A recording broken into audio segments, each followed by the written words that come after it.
ان الدین عند اللہ الاسلام۔ بسم اللہ الرحمن الرحیم۔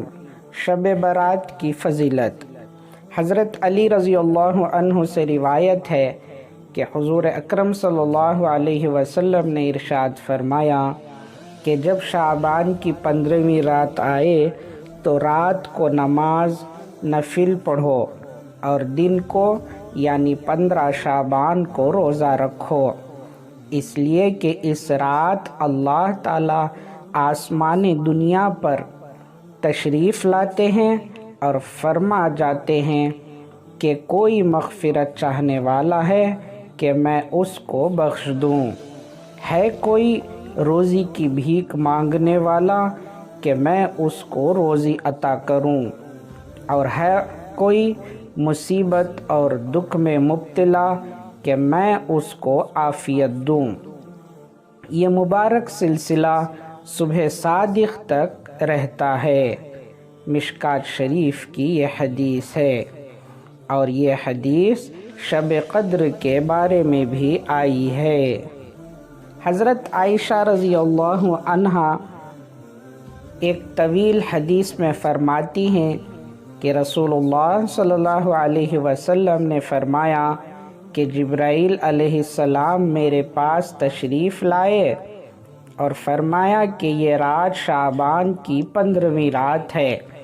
اور خداوند عالم اس رات میں بہت سے لوگوں کو دوزخ سے آزاد کرتا ہے، جو کہ قبیلے بنو کلب کی بکریوں کے بالوں سے بھی زیادہ ہوتے ہیں، مگر اس میں خدا تعالی مشرکین کی، کینہ پرور کی، رشتے ناتے توڑنے والے کی، اور اپنے ازار ٹخنوں سے نیچے رکھنے والے کی، اور ماں باپ کے نافرمان کی، اور شراب کے عادی کی، ان لوگوں کی طرف نظر رحمت نہیں فرماتے۔ اس کے بعد آپ صلی اللہ علیہ وسلم نے فرمایا، اے عائشہ،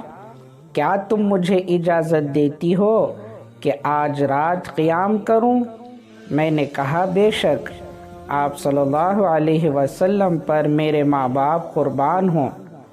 آپ نے قیام کے بعد ایک طویل سجدہ کیا، یہاں تک کہ مجھے اندیشہ ہونے لگا کہ کہیں آپ صلی اللہ علیہ وسلم کی وفات تو نہیں ہو گئی۔ میں نے چھونے کا ارادہ کیا اور آپ کے تلووں پر اپنا ہاتھ رکھا تو کچھ حرکت معلوم ہوئی۔ میں نے آپ صلی اللہ علیہ وسلم کو سجدے میں دعا کرتے ہوئے دیکھا۔ حضرت ابوبکر صدیق رضی اللہ عنہ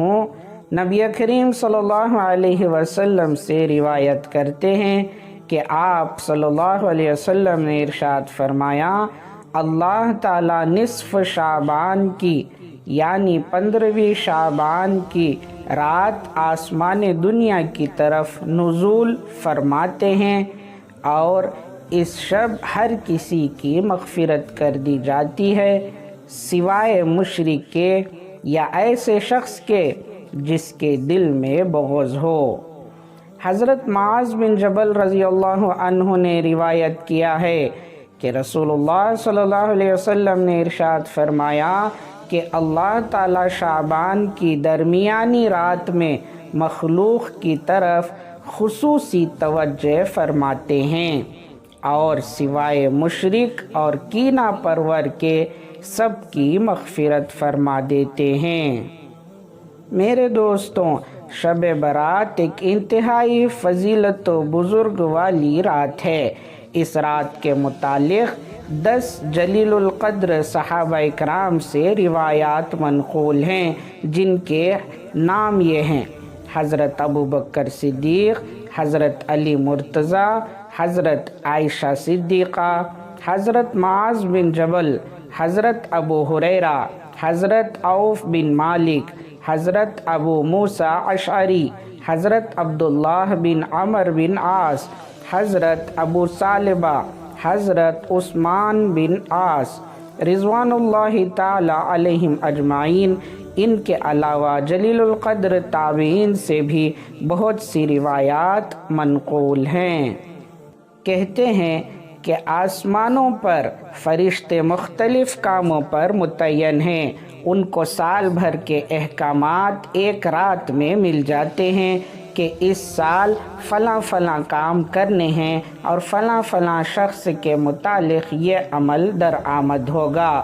اس میں روایات مختلف ہیں کہ یہ احکام لیلۃ القدر میں ملتے ہیں یا شب برات میں۔ جون سی بھی رات ہو، کثرت سے روایات میں یہ مضمون وارد ہوا ہے کہ اس رات میں اس سب کی فہرست فرشتوں کے حوالے کر دی جاتی ہے۔ جو اس سال میں مرنے والے ہیں، دنیا میں آدمی نہایت غفلت سے اپنے لہو و لعب میں مشغول ہوتا ہے اور آسمانوں پر اس کی گرفتاری کا وارنٹ جاری ہو گیا ہے، اس کی موت کا حکم صادر ہو چکا ہے، جس میں نہ کسی سفارش کی گنجائش ہے نہ اس حکم کی اپیل ہے۔ جو وقت اس کی موت کا تجویز ہوا ہے اس میں 1 منٹ کی تاخیر بھی نہیں ہو سکتی۔ حضرت ابن عباس رضی اللہ عنہ سورہ دخان کی تفسیر میں ارشاد فرماتے ہیں کہ لیلۃ القدر میں لوح محفوظ سے ان سب چیزوں کو نقل کیا جاتا ہے جو اس سال میں ہونے والی ہیں، کہ اتنا اتنا رزق دیا جائے، فلاں فلاں مرے گا، فلاں فلاں پیدا ہوگا، اتنی اتنی بارش ہوگی، حتیٰ کہ یہ بھی نقل کیا جاتا ہے کہ اس سال فلاں فلاں شخص حج کو جائے گا۔ ایک حدیث میں ابن عباس رضی اللہ عنہ فرماتے ہیں کہ تو دیکھے گا کہ وہ آدمی بازاروں میں چل پھر رہا ہے، لیکن اس کا نام اس سال کے مردوں میں لکھا جا چکا ہے۔ ابو نضر رحمۃ اللہ علیہ کہتے ہیں کہ اس رات میں سال بھر کے سارے کام فرشتوں میں منقسم کر دیے جاتے ہیں۔ تمام سال کی بھلائی، برائی، روزی اور موت، تکلیفیں اور نرخوں کی ارزانی اور گرانی تمام سال کی دے دی جاتی ہے۔ حضرت اکرمہ رضی اللہ عنہ کہتے ہیں کہ شب برات میں سال بھر کے احکام طے کر کے حوالے کر دیے جاتے ہیں۔ اس سال کے مردوں کی فہرست حج کرنے والوں کی فہرست دے دی جاتی ہے، نہ اس میں کمی ہو سکتی ہے نہ زیادتی۔ ایک حدیث میں حضور صلی اللہ علیہ وسلم کا ارشاد وارد ہوا ہے کہ 1 شعبان سے دوسرے شعبان تک جتنے مرنے والے ہیں ان سب کے اوقات لکھ کر دے دیے جاتے ہیں، حتیٰ کہ آدمی دنیا میں نکاح کرتا ہے، اس کے بچہ پیدا ہوتا ہے، لیکن آسمان میں اس کا نام مردوں کی فہرست میں آ چکا ہے۔ حضرت عائشہ رضی اللہ عنہا فرماتی ہیں کہ حضور صلی اللہ علیہ وسلم شعبان میں بہت کثرت سے روزہ رکھا کرتے تھے، اس لیے کہ اس میں تمام سال میں مرنے والوں کی فہرست مرتب ہوتی ہے۔ حتیٰ کہ ایک آدمی نکاح کرنے میں مشغول ہے اور وہاں اس کا نام مردوں میں لکھا گیا ہے۔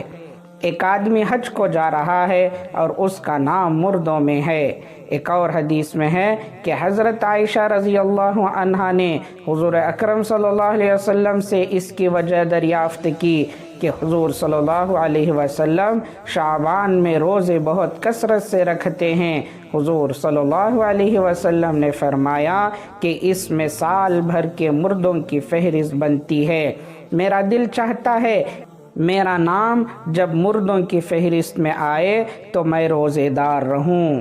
ایک حدیث میں ہے نصف شعبان کی رات کو حق تعالی شانہ ملک الموت کو اس سال میں مرنے والوں کی اطلاع فرما دیتے ہیں۔ ایک حدیث میں ہے حضور صلی اللہ علیہ وسلم کا ارشاد ہے کہ روزانہ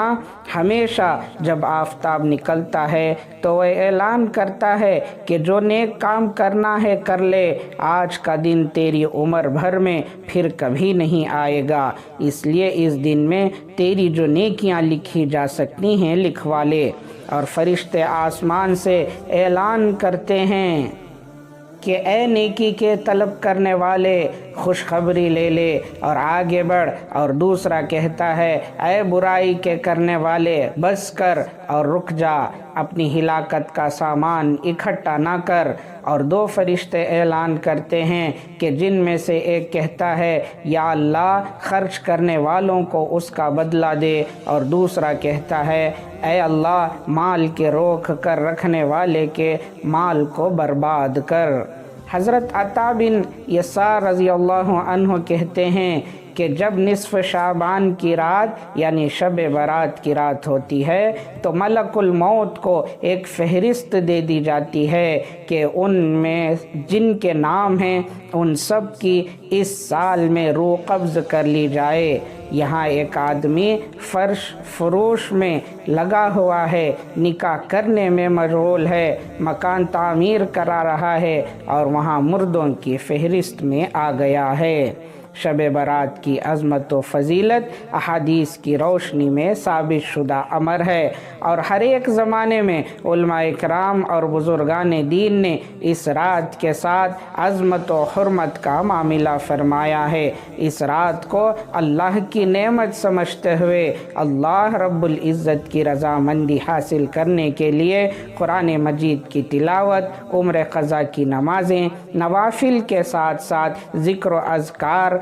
اور درود شریف کی کثرت اور دعاؤں میں لگے رہنا چاہیے۔ اللہ تعالی ہم تمام کو ان باتوں پر عمل کرنے کی توفیق عنایت فرمائے، آمین۔ اس ویڈیو کو لائک کریں، شیئر کریں اور کمنٹ کریں۔ پلیز ہمارا چینل اسلام مبارک ہو کو سبسکرائب کریں۔